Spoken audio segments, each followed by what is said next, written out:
Hi guys, welcome back to my channel. Today we're going to do a quick eyeshadow tutorial with this Caboodle I got from Ulta for my birthday. So the first thing we're going to do is kind of just fill in our eyebrows ever so slightly. I don't really have to do a lot to my eyebrows, but I do like for them to be sharp and clean looking. So I'm just going to go in lightly with this eyebrow pencil that I got from Sally's for a couple bucks. And then take the spoolie on the other end and shape them and make sure that they're blended nice and well. Ladies, it is so important to make sure that your eyebrows are blended because you do not want to see that harsh line or that they look extremely too dark for your face. So after that, you want to go in with some concealer. And today I'm using the True Blend in D3 by CoverGirl. And this just small little brush to apply it and just make sure that my eyebrows are looking fleeky underneath the brow bone.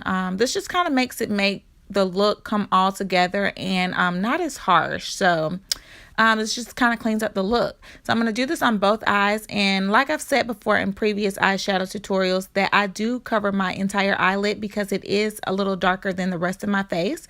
And then I'm just going to go in with this bigger brush and just kind of blend it all out. This just allows the look to come together very nicely.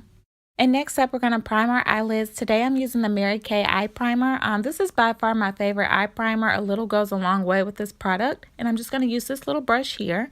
I like to use eye primer just to make sure that my eye makeup lasts all day long. It's not required, but it's just what I prefer to do.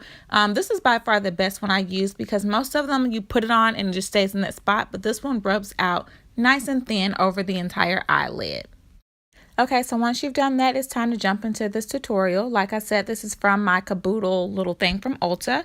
And then I'm just going to use this fluffy brush here. And I always like to start with my crease. And today I'm going to use this burnt brownish, reddish, orangey, whatever color it is. As you can see there, I will put the color in the description box.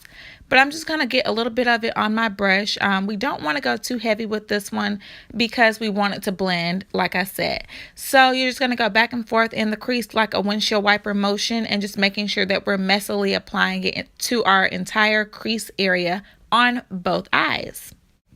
Okay, so once you're done with the crease, I like to work on the outer corners. Today I'm going to use this small little smudgy brush in this grayish color here. And then I'm just going to start by applying the color to the outer crease. And I'm going to make sure I cover the base of my eyelid as well. With this product or with this color or shade here, you want to make sure that you are very careful because a little goes a long way. If you apply it too quick or not paying attention to what you're doing, it can turn into a disaster quick. So just pay attention to where you want this color to hit and where you want this color to stop. And I feel like this is what really makes your eye makeup pop. If you're doing more of a daytime look, I would suggest going lightly with it. But now we're going to go in with our brow bone. I like to pick a very light color just to provide a highlight. And this really just makes my eyebrows pop a little bit more too. So that is why it's important to make sure that your eyebrows are nice and tamed and that even line is there with the concealer before you start. So next up, we are going to go in and do our eyelids. This is my favorite part. I normally do like a gold, but today I decided to go with this pinky color. What I do for my eyelids is I apply a little bit of water to my brush before I go in on my eyelids. And as you can see here, it just really allows it to pop. And you just want to focus on the start of your eyelid to about the middle of your eyelids. And you don't want to take it out too far because we will cover up the rest of the shadow that we just put on. So then you're going to go in with this little light brown color, and I couldn't find the brush I normally use for this, so I'm just going to recycle the brush that I used for my eyebrow and just kind of blend everything together. You don't want to see any harsh lines, so that is why I go in with that light brown color and just kind of blend everything out.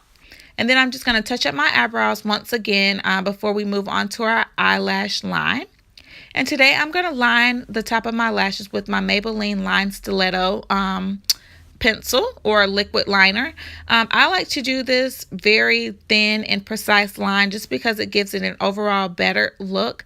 I don't like to line my under eyelashes, so I just focus on doing the top. To me, when you do both top and bottom, it just appears to be too dark, and I don't really like the smudgy, grungy look for the daytime. And it does take a little practice to get this line perfect, but the more you practice, the better you'll get at it. And now we're going to go in with our mascara. And today I'm using the Maybelline Colossal Volume Express Mascara. And then I'm also going to go in with my Sensational Lash Mascara by Maybelline as well. I just like to apply both because I like for my eyelashes to be very dark and full, and this just makes it look like I have on a little slight falsie without having on any at all. Then I go back up and touch up any of my eye makeup that needs to be adjusted. And right here you can just see the overall look that we are going for today. And I'm so sorry that this lighting in here sucks, but I will apply some photos. So once I've gotten my life together and slapped on my wig for the day, I am just going to show you what I applied to my lips. In this video, I started out using Cyberworld for my lip pencil, and then I applied Mehr for my lipstick. Both of these are from MAC, but then I decided I wanted to go more with a red lip because I do have on a cheetah print shirt today, and I always think red looks beautiful with it. So later on, I went back in with Ruby Woo, and I cannot remember the lip pencil, but I will put it below in the description box. I just want to say thank you guys for tuning into this video today. I hope that you found this very helpful. If you have any questions, please leave them below in the comment section, and do not forget to like and thumbs up this video or subscribe to my channel for more beauty and hair needs. If you have any other questions or would like to see something else special for me, make sure you leave it below. I just want to say thank you guys for tuning in today. Bye.